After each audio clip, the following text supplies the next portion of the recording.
எல்லா சிவாலயங்களிலும் நந்தியம்பெருமான் சிவனை நோக்கியே காட்சியளிப்பது வழக்கம்.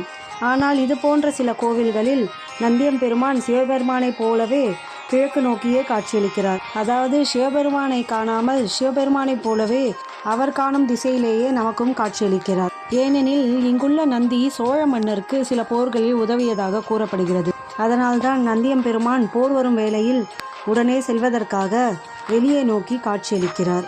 இங்கு ஒரு பழைய நந்தி சிலையும் உள்ளது. துவார கணபதியும் துவார முருகரும் இங்கு காட்சியளிக்கின்றனர். சூரியனும் சந்திரனும் கருவறை நோக்கி காணப்படுகின்றனர். இக்கோயிலில் நவகிரக சன்னதியும் பைரவருக்கு சன்னதியும் கன்னி மூலையில் கணபதியும் உள்ளார். இக்கோயிலின் ஸ்தல வரலாறு பார்க்கலாம்.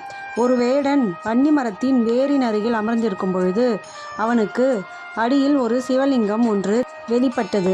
அதை வெளியில் எடுக்க முயன்ற போது அங்கேயே கோவில் கொள்ள